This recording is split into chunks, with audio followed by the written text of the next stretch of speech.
2022년 4월 1일 금요일 사순절 27번째 날, 오늘은 연일 말씀 함께 나누겠습니다. 사도신경으로 신앙 고백 드리겠습니다. 나는 전능하신 아버지 하나님 천지의 창조주를 믿습니다. 나는 그의 유일하신 아들 우리 주 예수 그리스도를 믿습니다. 그는 성령으로 잉태되어 동정녀 마리아에게서 나시고 본디오 빌라도에게 고난을 받아 십자가에 못 박혀 죽으시고 장사된 지 사흘 만에 죽은 자 가운데서 다시 살아나셨으며 하늘에 오르시어 전능하신 아버지 하나님 우편에 앉아 계시다가 거기로부터 살아있는 자와 죽은 자를 심판하러 오십니다. 나는 성령을 믿으며 거룩한 공교회와 성도의 교제와 죄를 용서받는 것과 몸의 부활과 영생을 믿습니다. 아멘. 오늘 우리 가운데 주신 말씀은 요한복음 11장 1절에서 16절까지의 말씀입니다. 요한복음 11장 1절에서 16절까지의 말씀입니다. 어떤 병자가 있으니 이는 마리아와 그 자매 마르다의 마을 베다니에 사는 나사로라.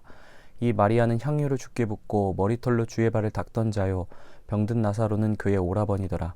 이에 그 누이들이 예수께 사람을 보내어 이르되 주여 보시옵소서, 사랑하시는 자가 병들었나이다 하니 예수께서 들으시고 이르시되 이 병은 죽을 병이 아니라 하나님의 영광을 위함이요 하나님의 아들이 이로 말미암아 영광을 받게 하려 함이라 하시더라. 예수께서 본래 마르다와 그 동생과 나사로를 사랑하시더니 나사로가 병들었다 함을 들으시고 그 계시던 곳에 이틀을 더 유하시고 그 후에 제자들에게 이르시되 유대로 다시 가자 하시니 제자들이 말하되 랍비여, 방금도 유대인들이 돌로 치려 하였는데 또 그리로 가시려 하나이까? 예수께서 대답하시되 낯이 12시간이 아니냐? 사람이 낮에 다니면 이 세상의 빛을 보므로 실족하지 아니하고 밤에 다니면 빛이 그 사람에게 없는 고로 실족하느니라. 이 말씀을 하신 후에 또 이르시되 우리 친구 나사로가 잠들었도다. 그러나 내가 깨우러 가노라. 제자들이 이르되 주여, 잠들었으면 낫겠나이다 하더라. 예수는 그의 죽음을 가리켜 말씀하신 것이나 그들은 잠들어 쉬는 것을 가리켜 말씀하신 줄 생각하는지라.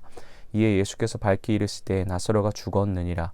내가 거기 있지 아니한 것을 너희를 위하여 기뻐하노니 이는 너희로 믿게 하려 함이라. 그러나 그에게로 가자 하시니 디두모라고도 하는 도마가 다른 제자들에게 말하되 우리도 주와 함께 죽으러 가자 하니라. 아멘. 오늘 우리가 함께 본 본문은 나사로에 대한 이야기입니다. 그는 성경에서 몇 안 되는 특별한 체험과 간증의 이야기를 가진 사람이었습니다. 우리는 이 내용을 너무나도 잘 알고 있고 우리에게 참 친숙한 이야기이기도 한 것 같습니다. 요한복음은 특별히 7가지의 표적을 중심으로 자신이 이야기하고 싶은 주제를 풀어나가는데요. 이 7가지 표적의 최종적인 목적에 대해서는 20장 30절 31절에 나타납니다. 예수께서 제자들 앞에 이 책에 기록되지 아니한 다른 표적들도 많이 행하셨으나 오직 이것을 기록함은 너희로 예수께서 하나님의 아들 그리스도이심을 믿게 하려 함이요 또 너희로 믿고 그의 이름을 힘입어 생명을 얻게 하려 함이니라. 아멘. 요한복음 표적들을 통해 예수님이 누구신지, 또 예수님은 우리에게 무엇을 주시길 원하시는지를 보여주고 싶은 거죠. 그건 단순히 예수님이 누구신지를 우리 가운데 깨닫게 하는 일을 넘어서 그것을 통해 믿음이 자라게 하고 또한 그 믿음으로부터 오는 생명의 실제를 우리 삶 가운데 허락하고 싶으신 겁니다.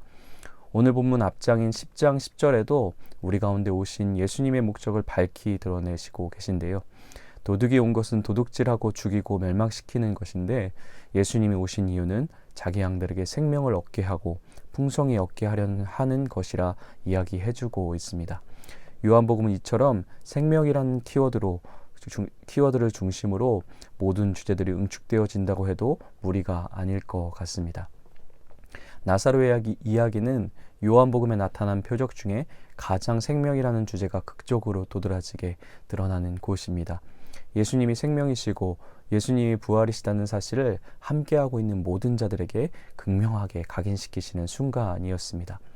본문을 통해 예수님이 생명을 어떻게 우리 가운데 펼쳐가시는지 함께 바라보길 소망합니다. 첫째는 우리가 예수님의 생명을 경험할 수 있는 이유는 전혀 다른 예수님의 시선 때문입니다. 마리아와 마르다의 오빠였던 나사로가 정확히 어떤 병에 걸렸다고는 나와 있지는 않지만 몹시 위중한 병에 걸렸고 생사를 오고 가는 급박한 상황이었습니다. 누이들은 급히 사람을 보내어 예수님께서 빨리 오셔서 죽을 병에 걸린 오빠 나사로를 도와달라고 간청을 하게 됩니다. 4절입니다. 예수께서 들으시고 이르시되 이 병은 죽을 병이 아니라 하나님의 영광을 위함이요 하나님의 아들이 이로 말미암아 영광을 받게 하려 함이라 하시더라. 아멘. 그런데 나사로를 바라보시는 예수님의 시선은 마리아와 마르다와 전혀 달랐습니다. 마리아와 마르다에게 나사로는 소망이 전혀 찾아볼 수 없는 고통스럽고 절박한 상태인 것 같습니다. 그러나 예수님은 하나님의 영광의 시선으로 전혀 소망 없이 보이는 나사로를 통해 하나님이 영광 받으시고 하나님의 영광을 드러내기에 전혀 부족함 없는 상태로 아주 긍정적인 시선으로 보고 계신 거죠. 사랑하는 에바다 공동체 성도 여러분, 이 예수님의 다른 시선 때문에 지금 우리가 생명을 누리고 있는 것인 줄 믿습니다. 죄가 가지고 온 결과 때문에 마치 나사로와 같이 죽음을 맞이하는 것 말고는 어떤 기대도 할 수 없는 우리였습니다.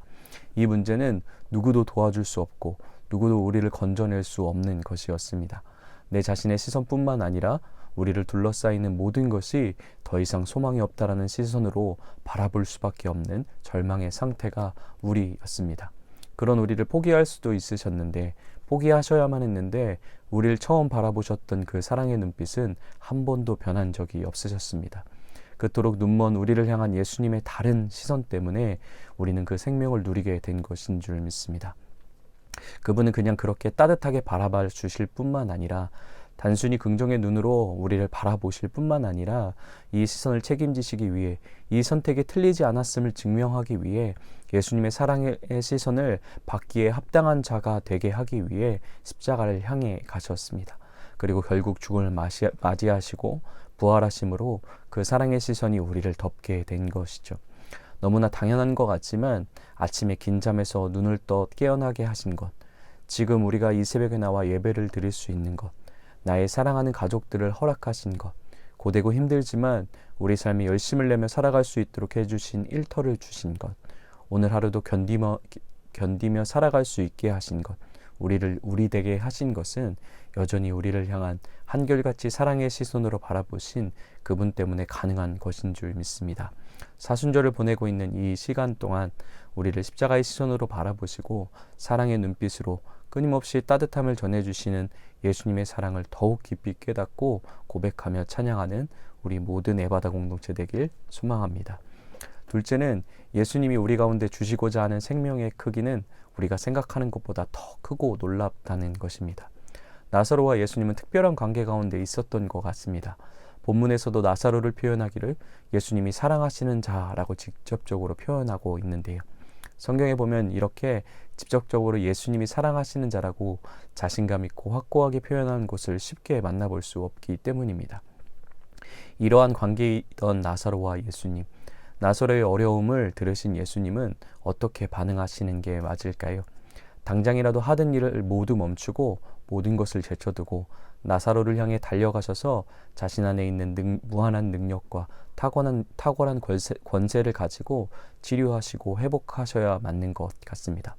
그러나 사정이 이렇게 긴박했는데도 불구하고 나사로가 위독하다는 소식을 듣고도 웬일인지 예수님은 계시던 곳에 이틀을 더 머물러 계십니다. 그 후에 예수님이 제자들의 만류에도 불구하고 유대로 가서 우리 친구 나사로가 죽었으니 깨우러 가자고 이야기하십니다. 그러면서 이런 이야기를 하시죠. 15절입니다. 내가 거기 있지 아니한 것을 너희를 위하여 기뻐하노니 이는 너희로 믿게 하려 함이라. 아멘. 그러나 예수님이 이 베다니아 도착하셨을 때는 이미 나사로가 죽은 지 사흘이나 되었던 상황이었습니다. 마리아와 마르다가 기대했던 예수님의 도움의 타이밍이 이미 한참 전에 지나갔던 상황인 거죠. 참 예수님께 서운할 수 있는 장면인 것 같습니다. 우리 사이가 이 정도밖에 되지 않았나?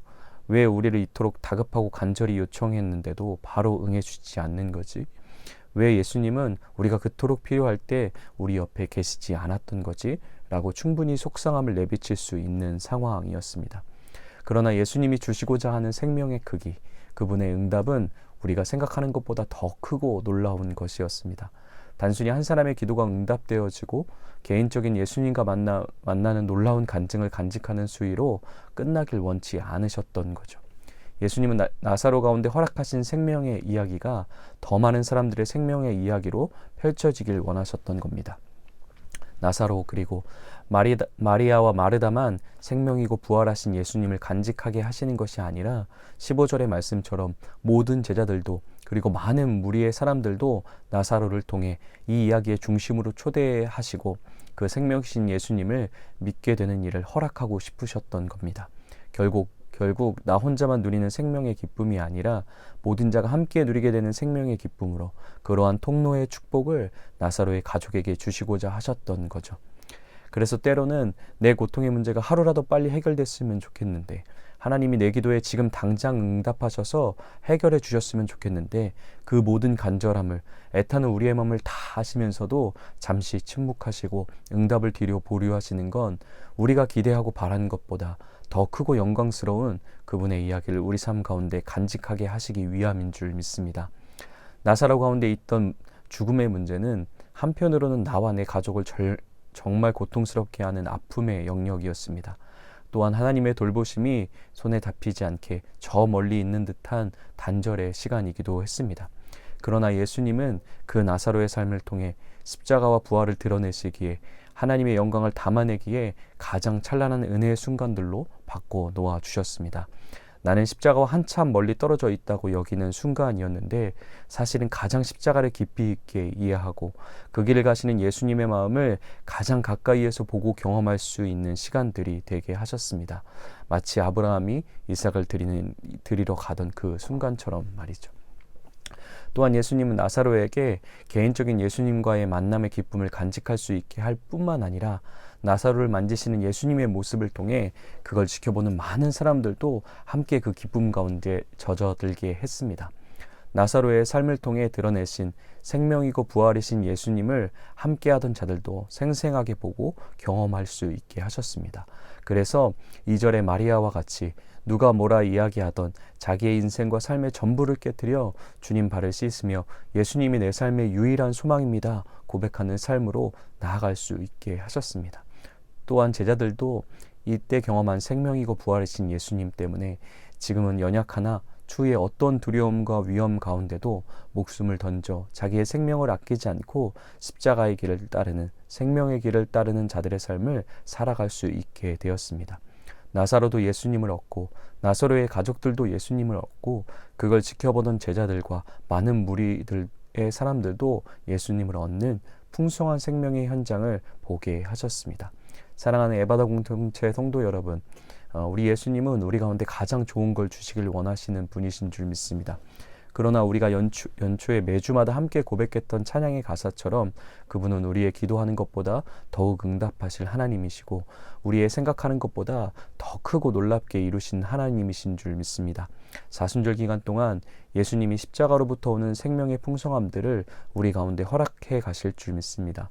또한 단순히 우리의 풍성함과 기쁨으로 끝나지 않고 우리의 함께하는 모든 사람들과 속한 모든 곳 가운데 함께 누리는 기쁨으로 펼쳐가길 소망합니다. 오늘 하루도 우리를 바라보시는 예수님의 긍정의 시선 때문에 절망 가운데 소망을 꿈꾸시는, 또한 우리의 절망의 이야기를 역전시키셔서 모든 사람에게 전해지는 소망의 메시지가 되게 하실 예수님을 깊이 있게 경험하시는 하루 되길 예수님의 이름으로 축복합니다. 이렇게 기도했으면 좋겠습니다.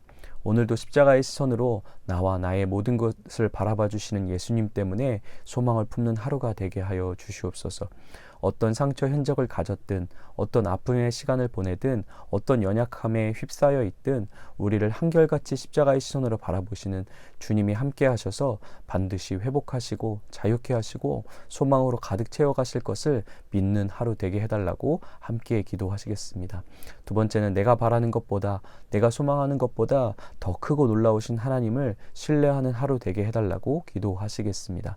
그래서 내가 생각하고 뜻하는 대로 흘러가지 않아도 나의 삶을 신실하게 인도하신 하나님을 믿으며 묵묵히 인내하며 감사하며 살아갈 수 있는 하루 되게 해달라고 함께 기도하시겠습니다. 세 번째는 공동체 기도 제목은 익명으로 기도 제목을 제출해 주신 분의 기도 제목을 함께 같이 기도하도록 하겠습니다. 성적을 오르게 해주세요. 다치지 않게 해주세요. 좋은 친구 만나게 해주세요. 다시 많이 모이게 해주세요. 코로나가 없어지게 해주세요. 이 기도 제목을 놓고 함께 같이 기도하겠습니다. 또한 여전히 공동체에 코로나로 아픔 가운데 있는 지체들이 있는데 후유증 없이 잘 회복될 수 있도록 아픔의 시간들로 끝나지 않고 가족들과 함께 그동안 보지 못했던 감사의 영역들을 발견하고 회복과 기쁨의 시간들 되게 해달라고 계속적으로 함께 손모아 주시겠습니다. 또 각자의 기도 제목과 가정과 삶의 일터와 나라와 세계 열방을 위해 기도하시고 전심으로 기도하신 다음 각자의 자리에서 주기도문으로 오늘 모든 예배 마치도록 하겠습니다.